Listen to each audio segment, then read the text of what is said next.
Jā, šajos 30 gados mums ir izdevies izveidot vienu no lielākajām valodas skolām Baltijā.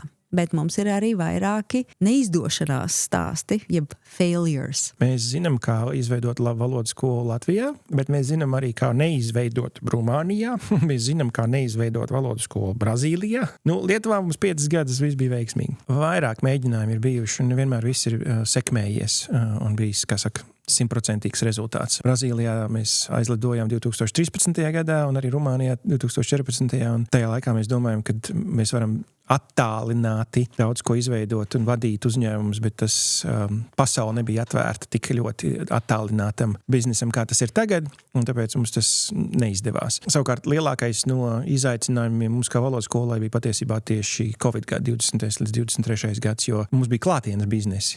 Un tad 20. gada martā, kad pasaule aiztaisījās ciet, viss, arī mūsu skola aizvērās ciet. Un mēs bijām gatavi nākamajā nedēļā mācīt Zoomā, MS Teams un Googlā, bet toreiz atceries, daudziem bija vēl tāda, Zooms, tas jau ir kaut kas otršķirīgs. Tas noteikti nav īsta lieta. Es nevaru savam skolotājiem pieskarties, tad jau tā nav īsta manta. Manta bija īsta, vienkārši sabiedrība vēl nebija noklikšķējusi. Un pagāja kaut kādi 8-9 mēneši, līdz to jauno režīmu pieņēma kā tādu jēgpilnu un veiktspējīgu. Pa to laiku mēs jau 200,000 eiro bijām sadedzinājuši, lai vienkārši uzturētu to mehānismu. Un tas radīja diezgan liela finansiāla spriedzi. Un šī fragmenta frāze, ko paņemt līdzi, ir back to the drawing board. Atpakaļ pie tāfeles, atpakaļ pie rasējuma dēļ. Ja bieži vien biznesā ir tā, ka situācijas pamainās. Pamainās industrijā, pamainās pasaulē, kaut kādi makroekonomiski elementi, un pēkšņi tas, kas darbojās pirms tam, vairs nedarbojās. Mūsu nozarē pirms kādu laiku darbojās kasetes un DVD. Tagad neviens vairs kasetes neklausās.